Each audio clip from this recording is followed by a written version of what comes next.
turma, sejam bem-vindos a mais uma aula de Química. Hoje vamos dar continuidade e encerramento sobre a aula de evoluções dos modelos atômicos. Então, vamos lá? Em 1932, o cientista James Chadwick descobriu a partícula do núcleo atômico responsável pela sua estabilidade, que passou a ser conhecida como nêutron, devido ao fato de não ter carga elétrica. Então, é uma partícula que vai existir no interior do núcleo, que tem massa, no entanto, ela não vai ter carga. Isso seria um nêutron. De certa maneira, os nêutrons eles isolam os prótons, evitando suas repulsões e, consequentemente, desmoronamento do núcleo. Ele fez com que feixes de partículas alfas colidissem com o elemento berílio.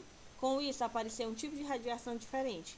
Depois de vários cálculos, ele verificou que o núcleo do berílio radioativo emitia partículas sem carga elétrica e de massa praticamente igual à dos prótons. E ele mesmo denominou essa partícula de nêutrons. Ao lado, a gente tem a imagem, onde diz que partículas do átomo. Os prótons têm carga elétrica positiva, os elétrons carga negativa e os nêutrons não têm carga nenhuma. Podemos observar o núcleo, que é essas bolinhas no centro.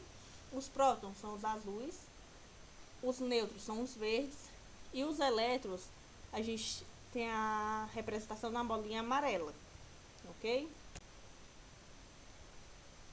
A partir de um experimento feito com o uso de um espectroscópio de alta resolução, foi possível revelar a existência de subníveis. Então, para explicar esse experimento, o físico alemão Arnold Sommerfeld, ele deduziu algumas equações matemáticas. Ele deduziu que a cada nível de energia N está dividido em N subníveis, correspondentes a uma órbita circular, e a N1 órbitas elípticas de diferentes excentricidades, ou seja, o núcleo do átomo ele ocupa um dos focos da hélice. E o que seria esse N? O que seria esse N? Esse N significa o nível de energia, ok?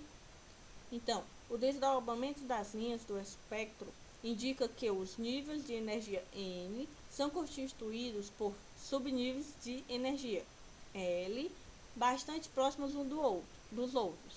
Então, você pergunta, Fran, e como é que eu vou representar esse nível de energia?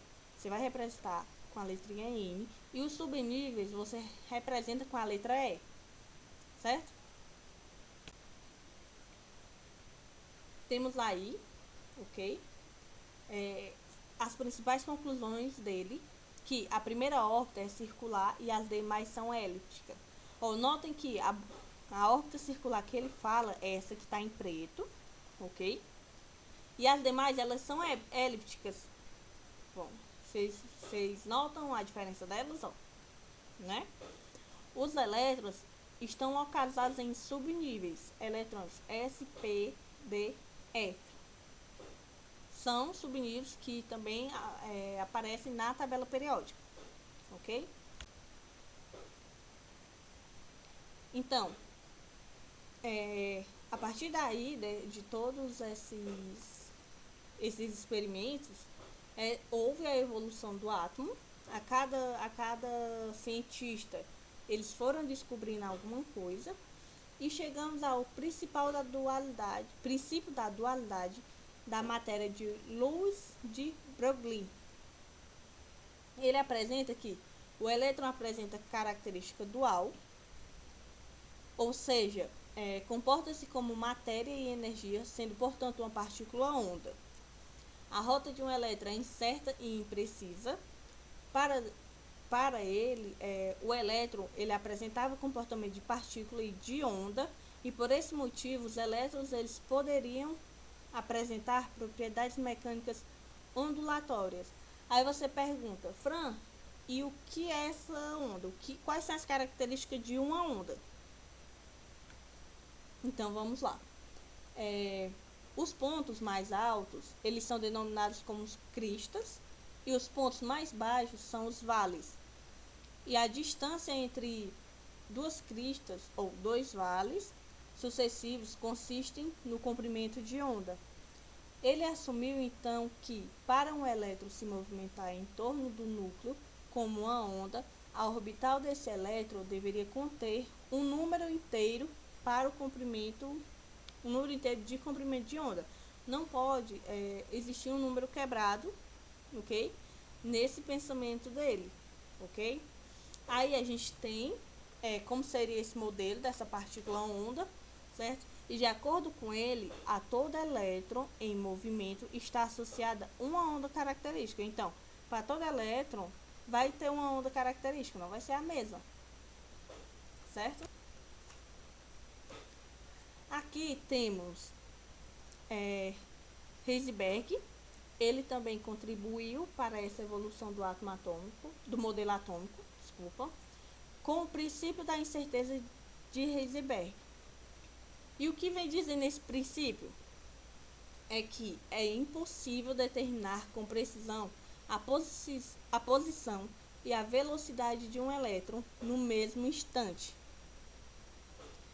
Então, desse modo, não seria adequado determinar orbitais específicas para um elétron, em si regiões prováveis de encontrá-lo.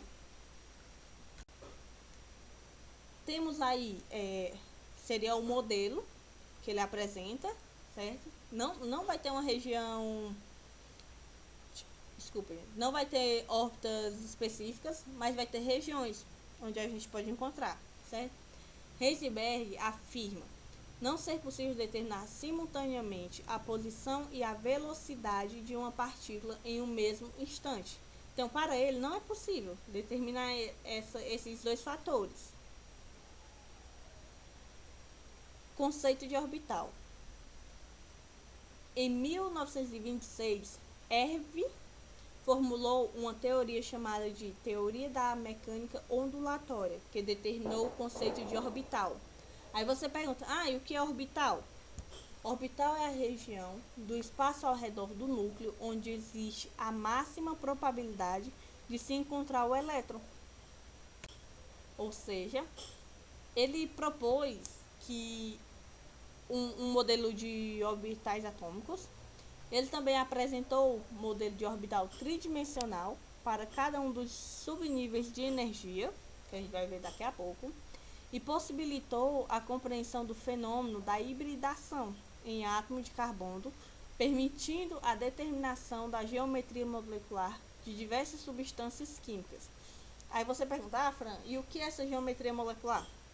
Como é que eu identifico um orbital tridimensional? Vamos lá? Aqui, a gente tem a geometria molecular, ok, dele.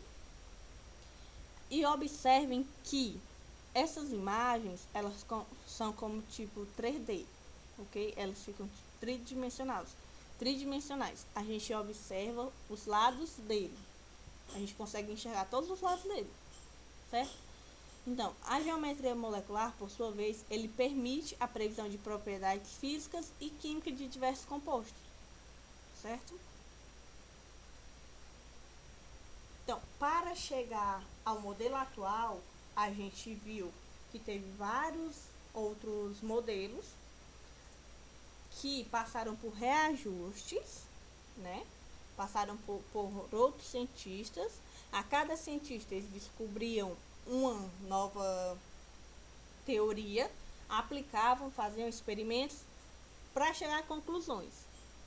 Então, no modelo atual, possui um núcleo central de reduzidas dimensões e uma nuvem eletrônica.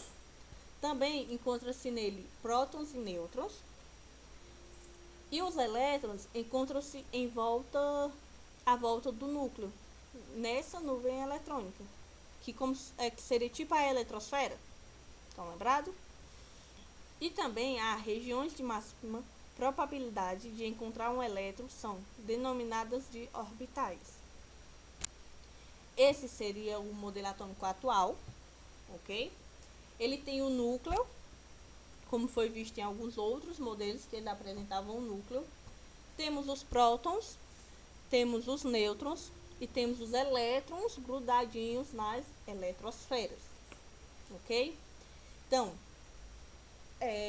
À medida que passou o tempo, vários cientistas eles buscaram melhorar os modelos uns dos outros para que a gente pudesse chegar nesse modelo atômico atual, ok? Bons estudos. Essas são algumas das referências. A gente usou Marta Reis, também canal Seduc, que é muito bom. Recomendo vocês darem uma olhada. Temos também Júlio César, falando sobre o átomo. E essas são as referências. E até a próxima!